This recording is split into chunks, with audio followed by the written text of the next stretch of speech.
ध्यान होता है। ये जाप अलग बता दिया मैंने और ध्यान अलग बता दिया। इस तरीके से ये होता है। और एक जप होता है। जप कैसे होता है? जप ऐसा होता है कि आप जब आप जाप कर रहे हैं तो जाप करते समय आप उनकी मूर्ति का ध्यान भी कर रहे हैं और जाप भी कर रहे हैं, ये सर्वोत्तम होता है।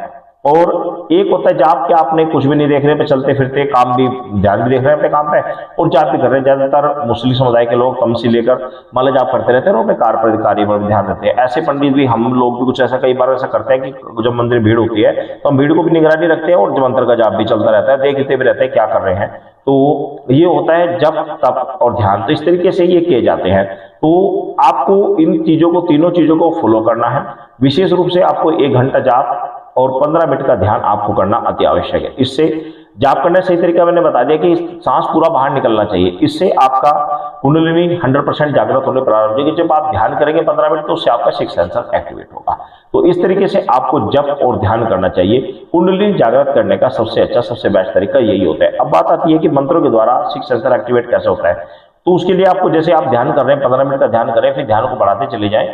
उससे क्या होता है, उससे पहले जब आप मंत्रों का जाप करते हैं तो जब कुंडली उठती उठती शिक्षा सहस्त्रास्त्र पर आ जाती है तो उस समय क्या होता है कि आपके मंत्रों के संघर्षण से कुंडली कभी इधर कभी इधर कभी इधर, मंत्रों के से आपकी संघर्षण होता है। इससे क्या होता है कि इसकी गर्मी से, मंत्रों की गर्मी से आपकी सिक्स सेंसर एक्टिवेट हो जाता है, दिव्य दृष्टि जागृत हो जाती है। और जब ध्यान करते हैं तो हमें क्लियर दिखना प्रारंभ हो जाता है। अब ध्यान की उपेक्षा कुछ लोग त्राटक भी करते हैं, कुछ लोग त्राटक भी करते हैं, बिंदु त्राटक, दीपक त्राटक, मूर्ति त्राटक। तो त्राटक करने से भी कभी पर्पज यही होता है कि एक जगह फोकस करना, और जब आंखें बंद करके आप ध्यान करते हैं तो भी एक जगह फोकस करना, दोनों का अर्थ एक ही है। तो इसके पीछे रीजन यही होता है कि जब हमारे मंत्रों के जाप से सिक्स सेंसर एक्टिवेट हो जाता है, कुंडली करते करते करते करते हमारा सिक्स सेंसर यानी कि छठी इंद्रिय जागृत हो जाती है, दिव्य दृष्टि खुल जाती है, लेकिन हमें अस्पष्ट नहीं दिखाई देता। उसके लिए ध्यान की आवश्यकता पड़ती है, त्राटक की आवश्यकता पड़ती है। इसलिए मैंने दोनों तरीके बताए, इन तरीकों को आप फॉलो कीजिए, 100% आपकी कुंडली भी जागृत होगी, आपकी सिक्स सेंसर एक्टिवेट हो जाएगा। मंत्र जाप करने का सही तरीका ये होता है। सभी भक्तों को जय श्री राम।